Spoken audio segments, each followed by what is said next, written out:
मैं भी उनके साथ क्या करूँगी, तपश्चर्या करूँगी और मेरा जीवन अच्छी तरह से मैं व्यतीत करूँगी। पद्मा ने हाँ कह दिया तो अनरण्य राजा ने उसका विवाह पिप्पलाद ऋषि के साथ कर दिया। अभी ये पद्मा उनकी इतनी तपस्या सेवा पिप्पलाद ऋषि का करने लगी, पति विष्णु समान है ऐसे समझ के वो पतिव्रता धर्म से उनका पूरी सेवा उन्होंने करने को शुरुआत की विवाह के बाद। अब एक बार पिप्पलाद ऋषि आश्रम में नहीं थे, वो देखकर धर्मराज नाम का एक अतिशय सुंदर ऐसा युवक उनके आश्रम के यहाँ आया और उन्होंने पद्मा को देखा और देखा पद्मा वो उनके बूढ़ा जो उनके पति है उनके साथ वो रह रही है। धर्मराज ने आके उसको पूछा कि आप ये बूढ़े के साथ क्यों रह रही है, उनके साथ रह के आपको क्या प्राप्त होगा, ना संसार का सुख प्राप्त होगा। मैं देखो मैं जवान हूँ, एक युवक हूँ, मैं अच्छा हूँ, दिखने में अच्छा हूँ, मेरी प्रजा है, सब कुछ क्या बताया, मैं राजा हूँ नगरी का, तो मेरे साथ शादी कर लो। पद्मा ने ना कहा, उन्होंने कहा कि कुछ भी आप करो, लेकिन मैं आप ये जो है मेरे पति वो बूढ़े लग रहे हैं लेकिन वो तेजस्वी है, ऐसे तेजस्वी ऋषि का साथ छोड़ के मैं तुम्हारे जैसे कामांध और ऐसे में पति में चाहूँगी, बिल्कुल भी नहीं। आप कुछ भी करो, मैं आपसे शादी नहीं करूँगी। ये जो धर्मराज था वो उसकी परीक्षा लेने के लिए, विष्णु ही परीक्षा लेने के लिए विष्णु रूप में उधर आए थे। उन्होंने कहा आप धन्य हो पद्मा, आपने अच्छी बात कही, अभी मैं आपको वरदान देता हूँ। ये स्त्री लंपट ये आदमी उसका क्या हो गया, उन्होंने वेश पलट दिया और विष्णु भगवान तुम धन्य हो।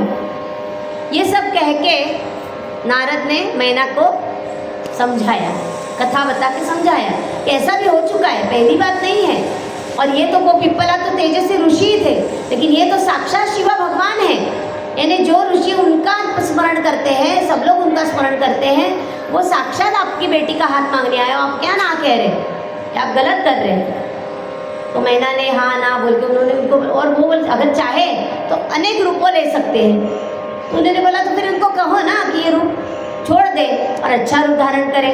तभी नारद जी के और सबके विष्णु और सबके कहने पर शंकर भगवान ने उनका वो जो अमंगल रूप था वो छोड़ दिया और कर्पूर गौरम करुणावतारम संसार सारम भुजगेंद्र हारम सदा वसंतम हृदयारविंदे भवम भवानी सहितम नमामि।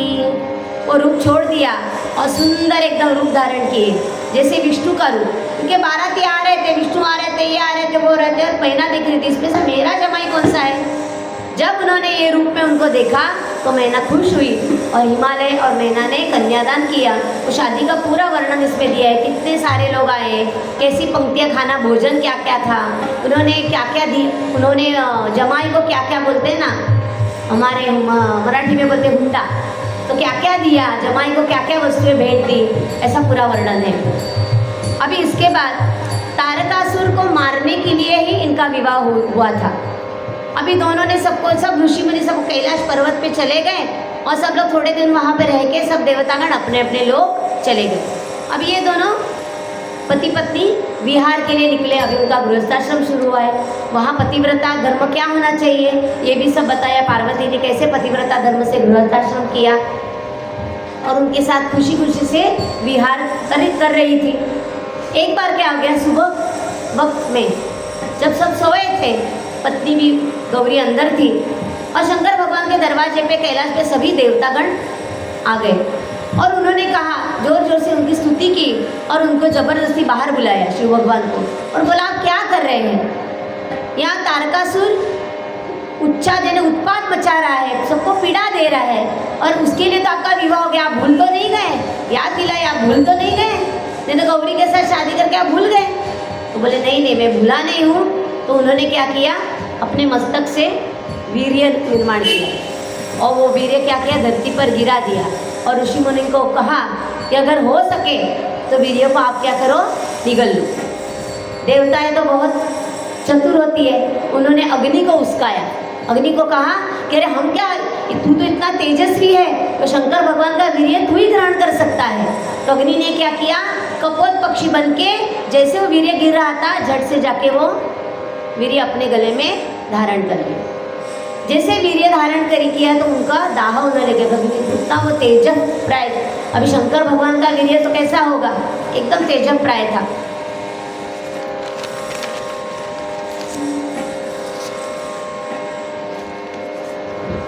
अभी वीर्य तो इन्होंने धारण किया, उनको तो जलन होने लगी। उन्होंने क्या किया, वो वीर्य पतन भक्षण कर दिया। और तभी उसी टाइम, उसी वक्त पार्वती आ गई बाहर। उन्होंने देखा कि देवतागण है, और उन्होंने वीर्य भी डाल दिया और कपोत बनकर अग्नि ने भक्षण भी कर लिया। इतनी क्रुद्ध हो गई, बोले आपके हम जो अच्छे दिन थोड़े गुजारे वो भी आपको देखा नहीं जाता क्या? मैं नहीं हूँ समझ के, जैसे बोलते औरत का थोड़ा होता है ना कंट्रोल, उनको भी आप भी कैसे गए, मुझे पहले पूछना चाहिए था, आप कैसे गए और आपने वीर्य डाल भी दिया, ऐसे कैसे किया? अभी मैं बंध्या बन जाऊंगी। जो मेरा अधिकार था वो आपने क्या कर दिया, धरती पे डाल दिया, ये आपने ठीक नहीं किया। और देवताओं को भी क्या किया, बहुत शाप वचन बोले कि आपकी देवांगनाएं भी क्या हो जाएगी, वंध्य हो जाएगी। जो मेरे विरोध करेंगे वो सब दुखी पाएंगे। और अग्नि को बोला आपने क्या रे, तूने क्या ऐसा भक्षण किया, तुझे तो समझता है, तूने वीर्य भक्षण किया, आज से तू सर्वभक्षी हो जाएगा। यानी जो तुझ में कुछ डालेंगे वो तू भक्षण कर लेगा, अभी सदा के लिए तू पीड़ित होगा। यहाँ समस्त देवता अग्नि में होम द्वारा, अग्नि में क्या क्या सब देवता क्या क्या डाल दिया, वो अभी देवताओं को पीड़ा होने लगी। क्योंकि जैसे अग्नि में डाल दिया वो किसको प्राप्त होता है, देवताओं को प्राप्त होता है। जैसे अभी मुझे खाना नहीं है, फिर भी मुझे ठूस ठूस के कोई खिलाए तो मुझे पेट में दर्द होगा कि नहीं?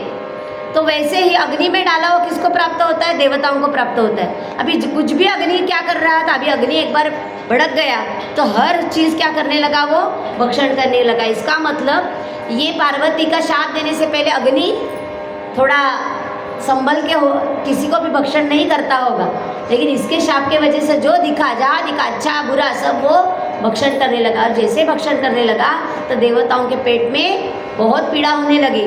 अभी देवता उनको बोलने लगी, यह समस्त देवता अग्नि में होम द्वारा अन्नादि भक्षण करते, उनके पेट में गर्भ रहने लगे, क्योंकि वो वीर्य था, वीर्य के वहाँ से जलन हो रही थी। और वो जो भक्षण करता था वो देवताओं के पेट में उनका गर्भ रहने लगा, सभी को पीड़ा होने लगी। विष्णु जी के कहने पर उन्होंने क्या किया, वो देवताओं ने जो अंदर गया थे खाने भक्षण से, वो जो बच्चा तो उन्होंने उनको वमन करने के लिए कहा।